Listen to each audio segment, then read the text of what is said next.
I'm a leadership, communication, and collaboration coach.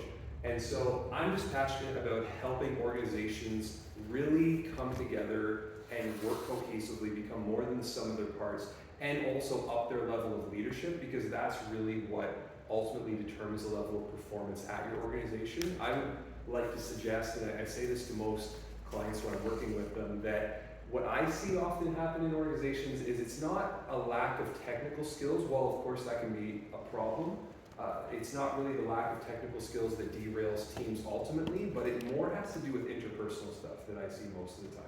That you have a talented group of people, but it's just their ability to work together, to communicate, or to lead people, to deal with conflict, change, those sorts of things that often becomes one of the biggest headaches for leaders and business owners. And so I'm really passionate about coming in and helping them find solutions in that area, because teamwork is the ultimate competitive advantage, and it just makes it way more fun to come to work every day, where you get to focus on what you enjoy doing, what you've been trained to do, rather than getting in the mess of politics, unproductive conflict, all that kinds of stuff that happens when we're not really clicking well together. And so what it usually looks like is either I'm delivering group-based workshops like this, or I'm working one-on-one with leaders in a coaching style to help them up their level of leadership, like I said, uncover solutions in the people side of things. So today, I want to go real quickly through with you just some tools to better communicate, to better deliver your messages in a way that's going to be receptive with the many people you may have to lead or to work with. We'll kind of look at it from a high-level view of how do we approach communication and different kinds of people, and then also nitty-gritty into some of the practical tools that my goal is that you walk away from this with some real quick tools that you could go out tomorrow and start applying for better results when it comes to communication. But of course, this is a constant problem for many businesses. Case in point, the average manager will spend around 25 to 40% of their week dealing with conflict.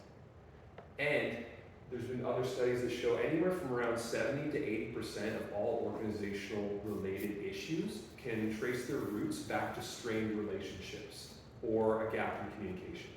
And so that's why this can be such a powerful thing when we really start getting our hands on it. So I'll have to skip my little video today, but right off the high level, some things we should remember when we're approaching the topic of communication if we want to get better at it is, what I say is the message sent is rarely the one received. So what that practically looks like is maybe I might be with a leadership team and we're working through something on a strategy level or a leadership level, and maybe some conflict starts happening and they're having different views, right, of what they think is best for their team, their organization. And you might hear someone at one point say, well, you know, I'm just really passionate about this, or I'm really a stickler for this because I just want us to be successful. And at that point, then I'd say, like, hold on a second, everyone. We go around the room. I'd say, okay, how do you define success? How do you define success? How do you define success? And you'll hear 10 different answers. As many different people as there are in the room, you will hear that many answers. So often, every day, we don't realize that we're using all these little buzzwords that the message we're intending to send, the other person is hearing it slightly different. So that's where we need to understand, and it's actually helpful to realize that, you know what, you will be somewhat misunderstood with every message you send.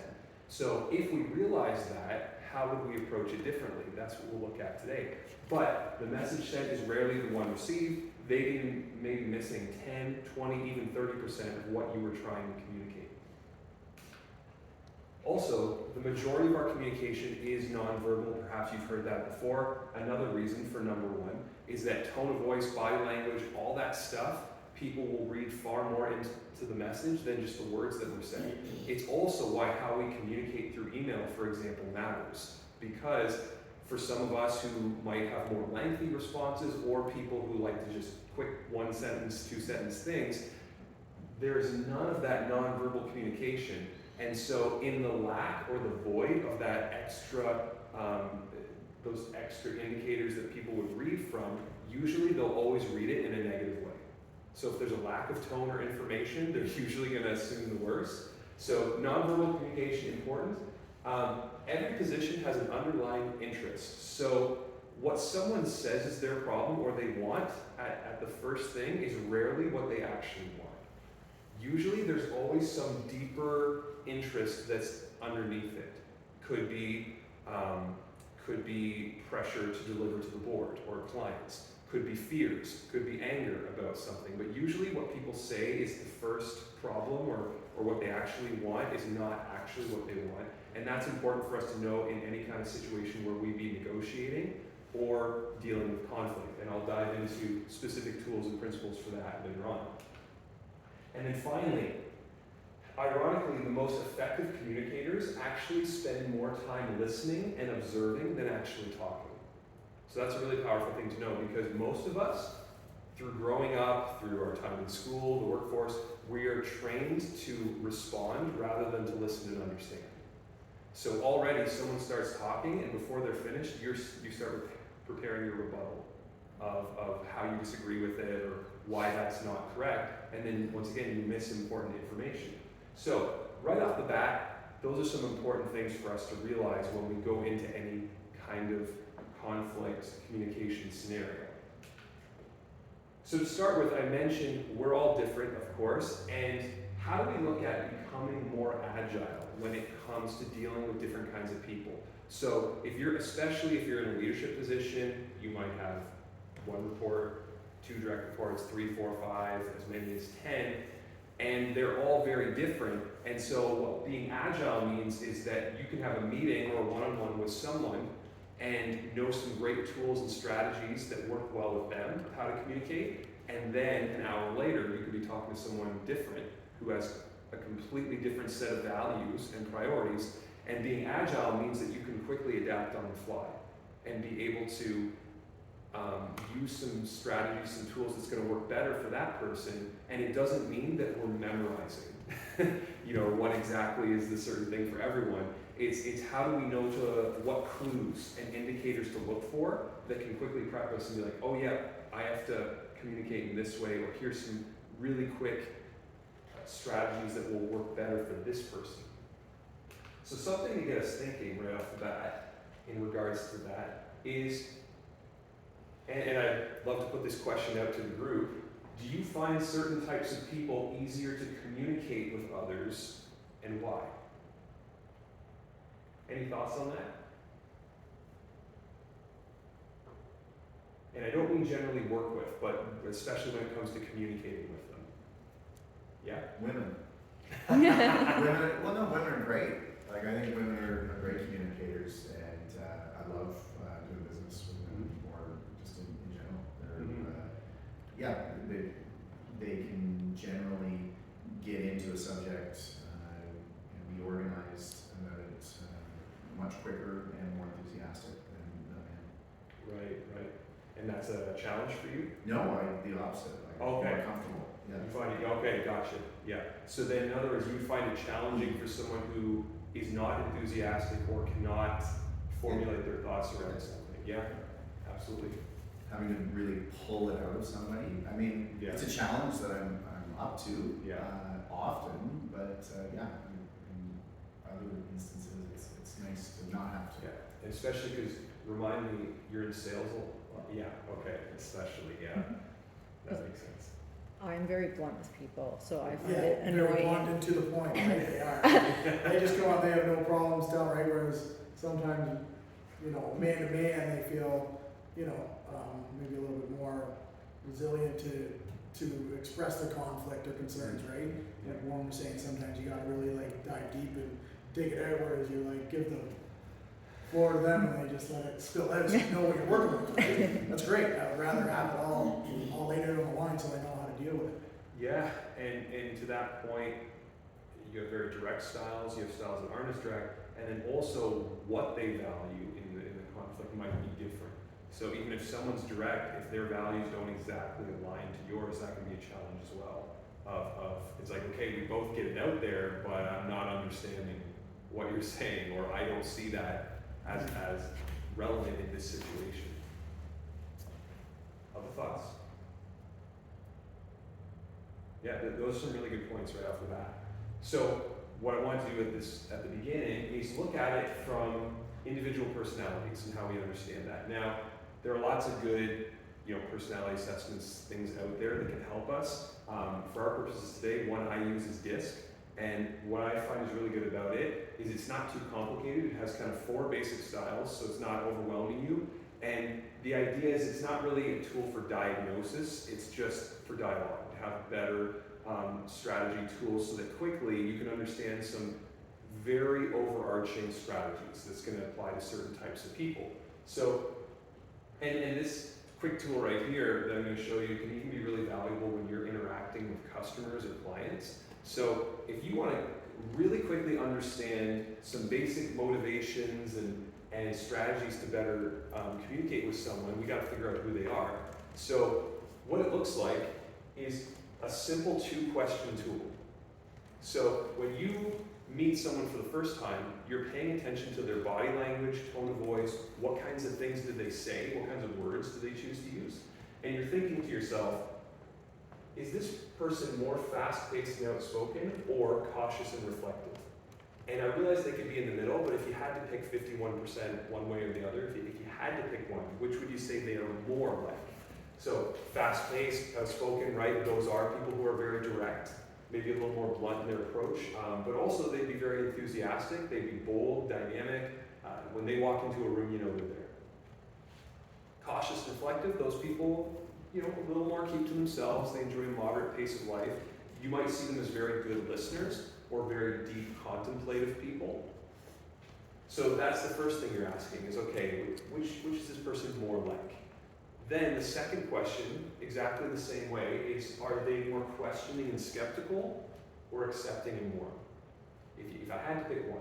So questioning and skeptical, those people easily identify flaws. They might seem a little critical or pessimistic, but it's because they point out problems easy. They're not afraid to challenge ideas. They might appear more driven and results oriented or more structured in their life. Accepting and warm, those people would, on the other hand, appear more optimistic and encouraging. They're very collaborative. You might notice they connect socially with people very easily, and they probably have a sense of fun and spontaneity to how they go about things. All of them incredibly important. So once you answer that first question, fast-paced and outspoken, cautious and reflective, questioning and skeptical, accepting and warm, the breakdown goes like this, and I'll show you how it affects their communication. So if you have someone who's fast-paced and questioning and skeptical, we would say they're like a D style personality. That stands for dominance. On the other side, fast-paced and accepting and warm, that would be an I style, which is influence. Accepting and warm, cautious and reflective, that would be an S style, which is steadiness. And then finally, questioning, skeptical, cautious and reflective, that would be a C style, which is conscientiousness. So, D style, their priorities: getting immediate results, taking action, challenging self and others. They may be your stereotypical type A personality. They would be people who are very direct, very blunt, but also they have a lot of energy to them. They're very driving. Their communication style is direct, forceful. It may appear self-confident to other personalities. If you ask D styles, they may say themselves, well, I don't feel that confident. But comparatively to other types of people, they'd be like, yeah, you look very self-assured. Fast-paced, and it might be skeptical and challenging. So right away, like people like this, it's important we get down to business, get to the point, right? What do you want? You don't need an explanation. You might notice that if the conversation drags on too long or isn't hitting the big points they're hoping to, that they kind of start to check out, their eyes glaze over, and they're like, okay, I'm done with this conversation, or they might be rushing you a little more. So, like, perfect example would be if you had to talk to them about something that went wrong in a meeting or with the business, you'd start explaining, and then they'd be like, hold on, just what did I do wrong? Actually, most builders are that style. Yeah. Yeah. Right? I would suspect in fields of work that you guys are in, it would either be D style or you might see a lot of C styles as well when we get to that, but doesn't mean you couldn't have the whole mix of everyone. But these are some things you notice right away with a D style. So being able to speak to those priorities, like how do we move forward really quickly, take action, challenge self and others. Like if I was having a sales pitch with someone who's a D style, I would make a suggestion right at the end of the call of why don't we do this? Why don't we put it in the calendar for this time? And for someone like that, it's not rude. They appreciate the initiative, and they'll tell me if that doesn't work for them. Where some styles might be a little uncomfortable if I made that kind of push like that. I styles. So I styles enthusiasm is really important. Taking action and encouraging collaboration. You might notice in their communication style a level of charm. They might be very natural, good communicators. They're talkative, optimism. They would also be fast-paced and kind of warm and fun-loving. I should also mention that people can be a combination of a couple styles, but usually there's one that rises to the surface. So, you know, where a D style would want to get right down to business, an I style might want to connect with you a little bit first.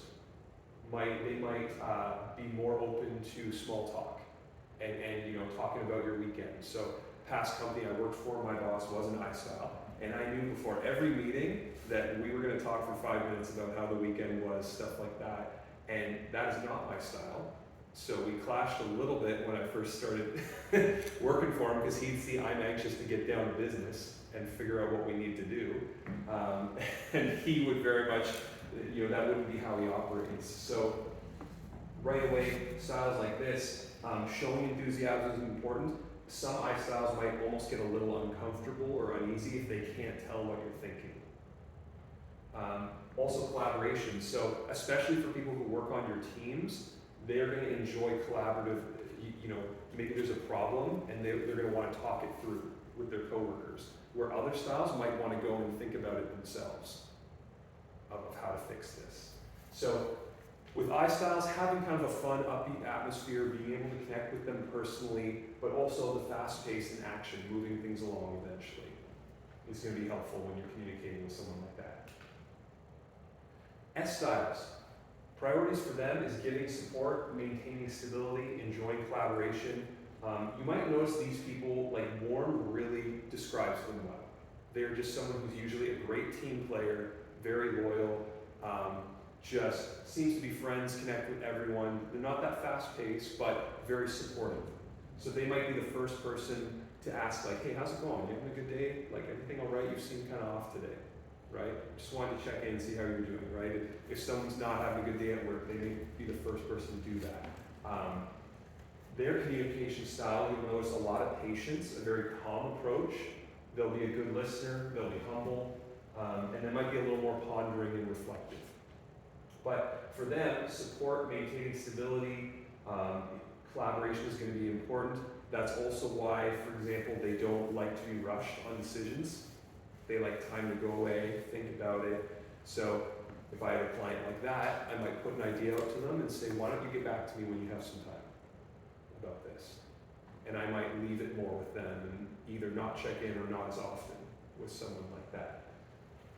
Also, you know, if it's someone working on a work site, they're going to appreciate a more calm atmosphere. It's going to be difficult for them when tempers get heated. They won't have that same level of tolerance that an I or a D style would have for conflict and for high levels of emotions. It's very draining for them. And usually they like preserving the kumbaya circle, I say. They like harmony. Everyone's getting along.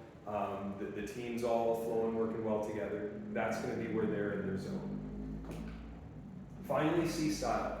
They are your organizational, detail-oriented planning people.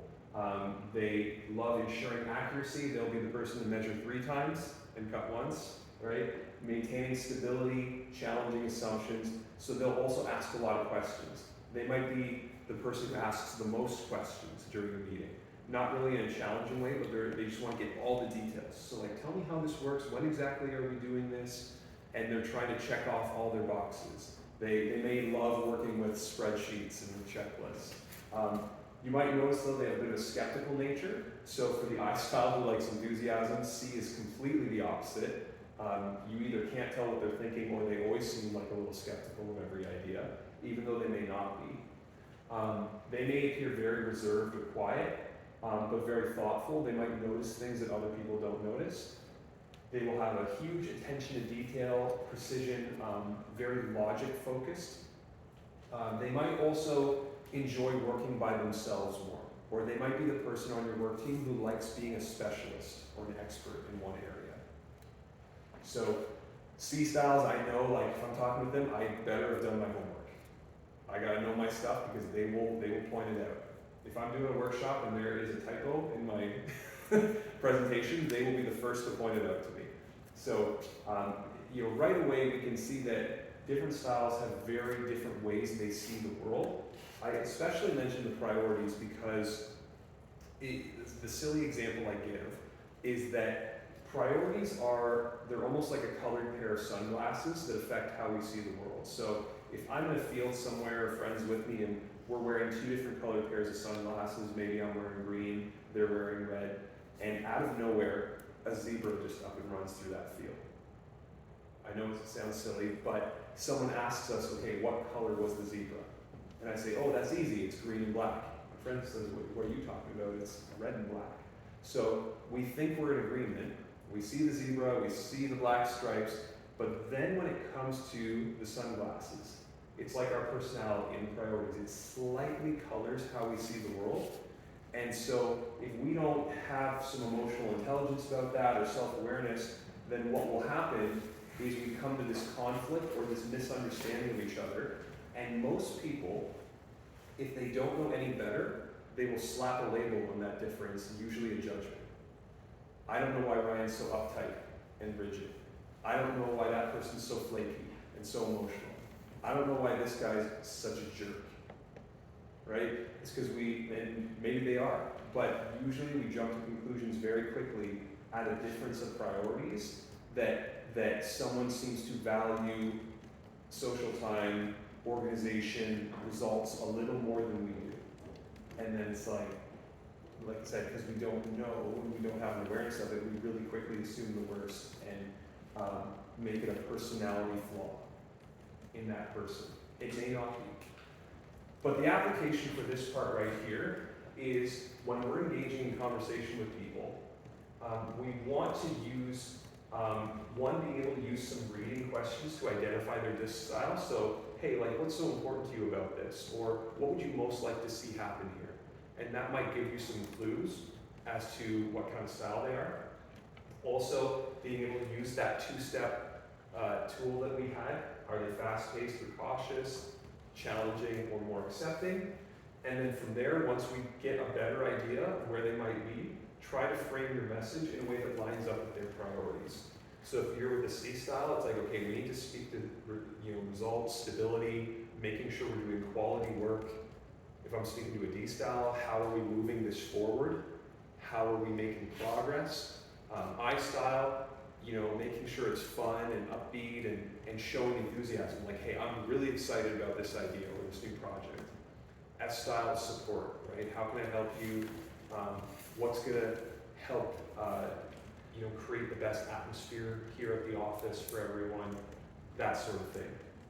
So right away, that's something on an overarching level that can help us when we're communicating.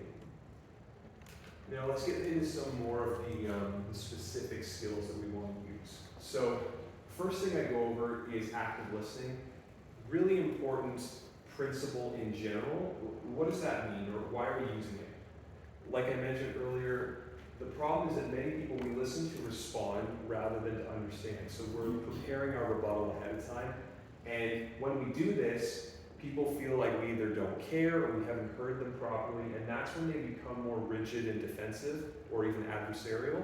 And a lot of times they don't even realize they're doing it. It's usually something that kind of triggers what's called our fight or flight response. So especially when it comes to conflict, if you're in a situation where something that either feels threatening or upsetting is said, right away your brain sends two signals at once. The first one, called the short route, that skips the rational thinking side of your brain. So it's the first thing that happens, skips all rational thinking, and that's why we get a knee-jerk reaction. And that's why later we're like, why didn't I just say this or do this? It would have been so much easier. Well, you were actually incapable of doing that at the moment. And that's when we do things that escalate conflict. or we say something that's not helpful, or we cave in and give in to the other person when we should have probably stood our ground. The reason why we have that is because it's meant to help us in an emergency situation. You know, like if you see a bear in the woods, you don't have time to think about it. You got to do something. But through years of chronic stress in our jobs and life, our alarm systems get a little out of sync. And so then our brain starts telling us, like, danger, you are going to die. This is a huge alert right now. And then we react, right? We curse that person out, we shout at them, or we cave in and don't do anything. But if we wait a little longer, that's where the long response comes in, and that's where we are able to gain rational thinking, which is why after the fact, usually we have a lot of better ideas for how we can handle that situation. And so that response kind of keeps us reacting quickly, preparing our rebuttal in a defensive or offensive way. And it also is what causes people to become very rigid and defensive in conversations. And it's because really at that moment, we're not capable of thinking as rationally as we normally could. But right off the bat though, active listening is something that can help us kind of mitigate some of those responses and get to better outcomes. And the principle is that we're seeking to not only hear the words that were said, but understand the meaning and purpose behind them. And that goes back to the message sent is never the one received. So the idea is that often today we assume it's the speaker's responsibility to be properly communicating. That if there was a misunderstanding, well, you weren't clear. And yes, that's true.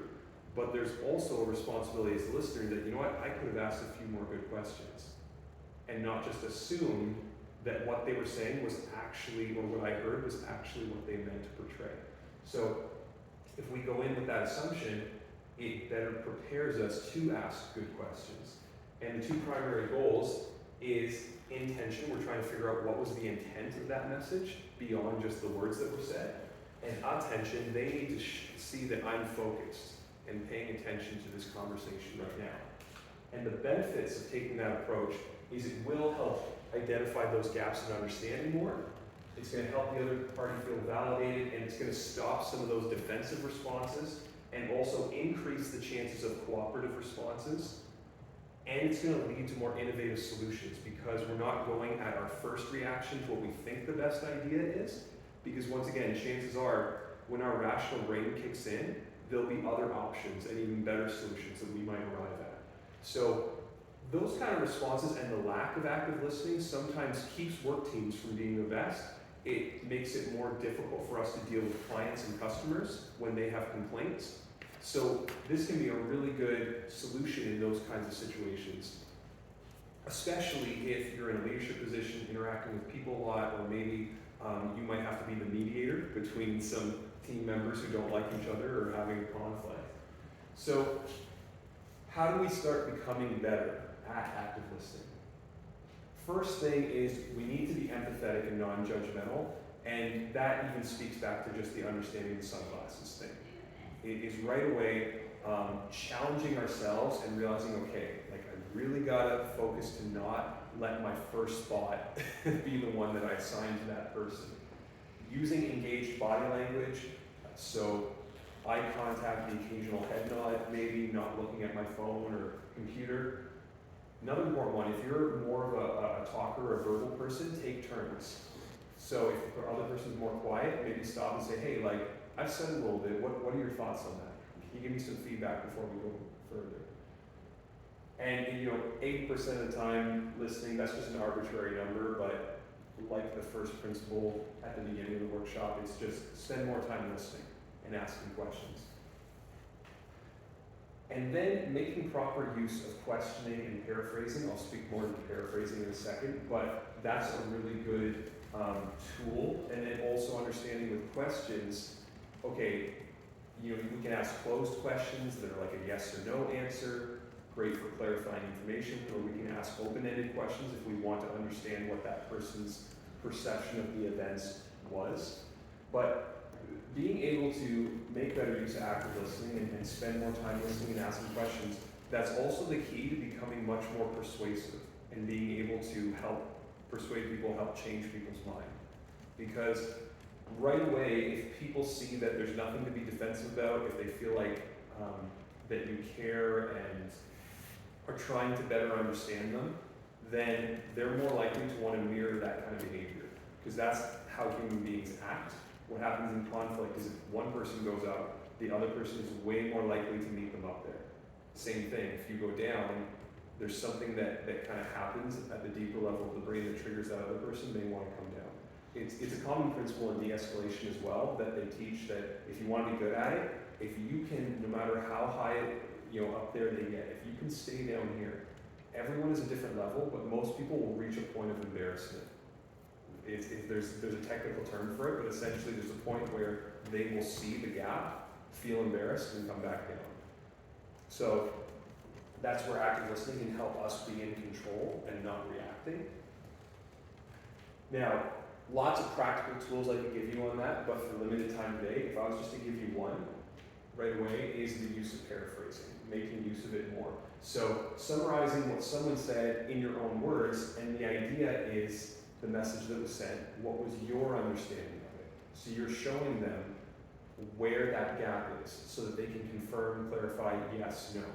So in other words, what I heard you say was this. Is that correct? Am I correct on that? And the other thing you can do is almost do it in a reverse way, where you ask the other person, so what was your understanding or takeaways there from what I said? You know, that other one could feel confrontational to certain people at times. Like I said, put it in a lighthearted way and just say, hey, like I was just wondering what your takeaways were from that. Or, hey, like I just gave you a lot of instructions there. I was just wondering, like, what's all your plan moving forward? So a lot of times what we do is, stop me if this feels familiar. You're in a leadership position, you have to delegate something, you go through the details with your direct report and say, okay, did that make sense? Yeah, totally. Right? And then you come back a week later, why is it not done? Why is this so different from what I asked you? Right? Because we say, like, did you understand? And in their mind, they did understand. Differently from what you were. But the point is, what did you understand? So that's why this, as a simple bookend, at the end of any kind of like one-on-one meeting, delegation situation, can be so helpful in preventing miscommunications. So the previous example I mentioned with that one boss of mine, we had very different communication styles, and that situation was happening all the time, where he would give me something, I thought I knew what he was expecting, we get to the time, it's not there, and then we butt heads over it. And so we made that almost a line item actually in our meetings at the end, where we confirm with each other. So, okay, let's both summarize what we went over in this meeting. And then, funny enough, you hear like different things all the time. You're like, oh, okay, so this issue here we need to talk about a little more, because we both understood that differently. So super helpful. Also, when you paraphrase, if it's like conflict, for example, people, they usually escalate because they feel like you don't care or you didn't understand. So paraphrasing is great because it shows them that you're making an effort to understand, and if you did it right, then they all of a sudden realize, oh, I can calm down. And most people in that situation, when they don't know what to do, the brain will just tell you, get louder, talk more. And then they see, okay, that's not necessary. They understood what I'm talking about, or they're at least hitting the parts that are important to me in this conversation. So, right off the bat, active listening, realizing that we are just as responsible as the speaker for a successful conversation. Practical tool, making better use of paraphrasing, both what that person said, and then you can ask them as well, kind of in a lighthearted way, what did you hear from me? Then, let's dive a little deeper and apply this to more difficult conversations. Now, interesting thing, everyone has their own version of what a difficult conversation is. Quickly from the group, let me hear some things. What would make a conversation difficult? Silence. Sorry? Silence. Silence, yeah. So particularly for me, I'm thinking of having a conversation with a teenage boy, and I'm getting a lot of silence. So then I'm kind of running out of questions. Is that I'm asking a question, getting maybe a one-word answer, and then digging a little bit harder, and it becomes just really challenging. Yeah. And you know, if it's either the person doesn't know how to communicate more, or they're not cooperative and don't want to communicate more. Right. So certainly. Or just like giving options and resolution answers that they're just not proceeding, right? They just don't wanna, they don't wanna listen to you, right? They're like, well, these are, Don't want to work with you, right? yeah. Delivering the truth to the customer when you know ahead of time as you're delivering it that it's not what they want to hear, but it is only the truth. Yeah. And yeah, it's creating difficult conversation. I watched this hilarious video on that situation, and you know how that plays out in the office, and it's called The Expert. If you've ever seen, you can look it up on YouTube. It's so funny, but you know, they bring you a sales meeting, and they're like, oh, you know, we have these great plans for the project you assigned for us. We have our expert here with us, right? So we're gonna let him take the ball right now and kind of explain to you how this is gonna happen. It's like, yeah, so you know, could you explain to me more of what you want? They're like, okay, so we want to have 7 red perpendicular lines, right? And we want a few of them in green and a few of them in transparent ink. And he's just sitting there, he's like, that's impossible. And he's like, no, hold on. Let's look into options here, right? And it's just this ridiculous skit of him trying to explain how he can't do 7 red lines in green ink. And it just gets so ridiculous. But yeah, breaking the news to the customer, right? That, hey, like, we can't do that, or hey, the shipment's gonna be late, or something like that. well, even though chances are you probably already told them, right? You Yeah. already told them, and then they call and ask again, and they're trying to break the news again to them, which you already know, that you had that conversation once, that, Yep. And you probably told them right off the bat before you even started business with them, but yeah. it may happen again. Other thoughts, like what makes it a difficult conversation? I would say the opposite of Susan, when you're constantly getting talked over. Yeah. That's very difficult. Yeah. You're right. As well. Yeah. So yeah, it can be how the conversation is happening. It can be what it's about. If it's going to be an emotionally charged situation that you know right from the beginning. So first thing that's going to help us in those kind of situations is now what I was getting to with the positions versus interests. The story I give is that this isn't as popular now, but if you remember pre-COVID, it used to be more common in lunchrooms at the workplace to have like a communal fruit bowl, right? You could like take a fruit. So I don't know how hygiene standards right now, people probably frown on that. But let's say, I got a new job somewhere and tomorrow I'm in the lunchroom, there's a coworker with me, and we look at that bowl, there's only one orange left. We both want it, and we're not very cooperative people. We're not willing just to give it up to the other person. So what should we do? Should fight. Yeah. Split it in half. Right, conventionalism says, okay, split it in half. That's what we do. Would you like me to split this in half? Yeah. So I go to my end of the lunchroom and I squeeze out half a glass of orange juice. I wanted a full one, but I only get half because I only get half an orange. I look over on their side and they're using their half to zest a piece of leftover cake. They're like, oh, this is gonna go great on that cake I had last night, right? So the question is, did we have to cut the orange in half? No. No. If we had asked ourselves some good questions ahead of time, we might have found that out. But the idea is that we got stuck in positions. The position is what you decided on. The interest is why you decided that. So if we get stuck in positions, someone always has to lose that battle. But a lot of times, if we probe a little deeper, we can get to more collaborative outcomes, and it can be easier to resolve certain conflicts if we get to an interest-based level. Because what we would have seen is that what I actually needed, I said I needed an orange, but what I actually needed was orange juice. Same with my coworker. They said they needed an orange, but they actually needed orange peel. So we would have seen that our interests are not competing. They can work together. And so that's why in any kind of high-level negotiations, that person will go in and really spend a lot of time trying to get to the underlying interests. It's also why the car salesman might ask you a lot of questions. They're trying to find what your underlying interest is, because if they know that, they know how far they can push you. And at what point you'll say, no, that's enough. Right? So, but in our cases, hopefully we're using it to collaborate a little more and resolve conflicts. But the idea is, okay, what that person says at first, there's probably something a little deeper. And if I ask a few more questions, I could find out something that may be more flexible. I might be able to move them 10% more, maybe 20% more. Maybe we get, dare I say, the full out win-win. I use that, sparingly, that phrase, but perhaps we can get there.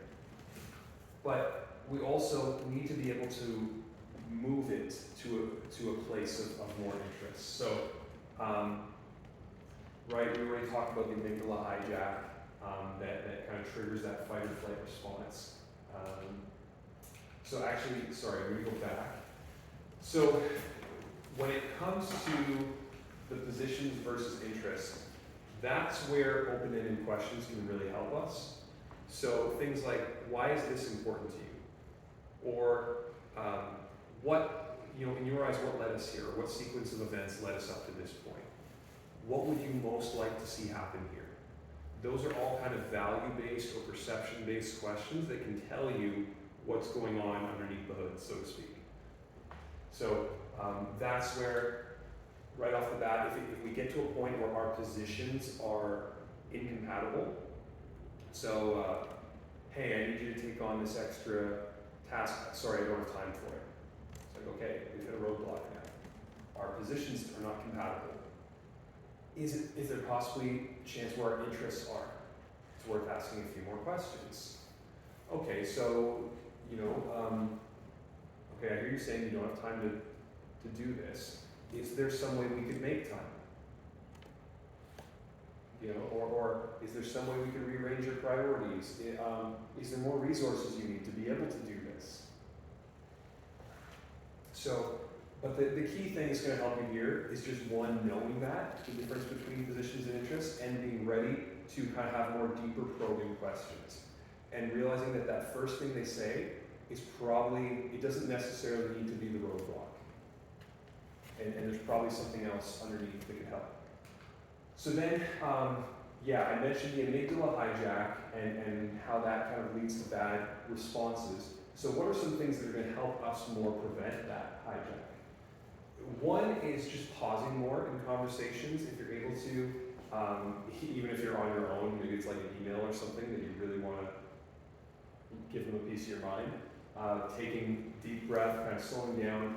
Now, reframing is something that's really helpful. That's when we challenge our assumptions. Like, okay, this is what I'm thinking. Is this actually valid or true? Is there another way to look at this? And that's where I said, also went to leading with questions. Actively listen before we respond. So, but the biggest thing is delaying our response. Is the longer or the more space we can create from when a conflict event or something is said that kind of triggers us, the more space we can create from that, the more we're going to be equipped to use the rational thinking part of the brain. So being able to pause, reframe, challenge our beliefs on that. What does this really mean? How am I really feeling about this? Is that true? And then starting with questions, almost just making that your default. So before I respond, I will ask questions first. That can be another thing that can help. And then finally, a great tool to put it all together, so some of the concepts we've learned today, I call this VCHF. So it's an acronym, stands for kind of a simple process you can work through when it comes to a variety of communication scenarios. So in order, it doesn't need to be a formula like this, but it tends to work well going in this order. First thing is we want to validate that person. So I want to at least communicate to them or show them that, hey, what you're saying is important and I can understand it. You're looking for points where you can affirm that understanding. You don't have to agree with it at all. You could completely disagree, you could think they're out to lunch, but you want to validate them first. Then you communicate. That's where the main content of your message happens. So do you need to confirm something, clarify, confront, coach? That's what we're all good at. The problem is that we all skip the validate part. So someone's sharing an idea with me and I immediately communicate, well, you know what, here's why I think you're wrong. And once again, that's what starts to promote more uncooperative responses because there's no opportunity for them to feel heard and understood there. So they're gonna get defensive, they're gonna get angry, they're gonna get uncooperative. So that's why if I spend some time validating up front and be like, hey, tell me more about that. That certainly wouldn't be the idea I would pick, but I'd love to understand that more. Can you help me understand? Give them some time, let them see you're listening, and then say, okay, I see what you're saying. Now here's my concerns, or here's where I might disagree with you on that. We're just adding another step at the beginning before we just jump straight to our opinion. Then honor, you're expressing some appreciation and affirming the relationship. If it's a personal one, that might be more lengthy. If it's workplace, it could be something as simple as, thanks for hearing me out on that. I'm glad we were able to get into that and it didn't need to become World War III. Or hey, thank you for being so candid with me, right? If it's a client, customer, hey, thank you so much for being so candid with us. It shows us that you trust us. And it's important that we make this right because we've had a good relationship. Sometimes the client just needs to be reminded of the good relationship you've had for so long. And then follow up. This is another important thing. This is where we put the rubber to the road. So what are we doing differently now? What are we going to commit to do? How to create some action steps and accountability moving forward? So, similar situation to the did you understand? Yeah, great.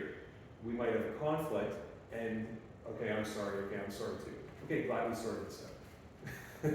And it's like, did we sort it out? And probably not. There's probably some sort of root issue which keeps us going about this all the time. So, but we get uncomfortable because it feels like the feelings are coming down, and so it's like, I don't want to say anything that would cause it to go back up. So usually when it gets to that point, we're like, let's not talk about doing anything else right now, or let's not, because we're finally in a good place right now. But that last thing could be the very thing that fixes the problem.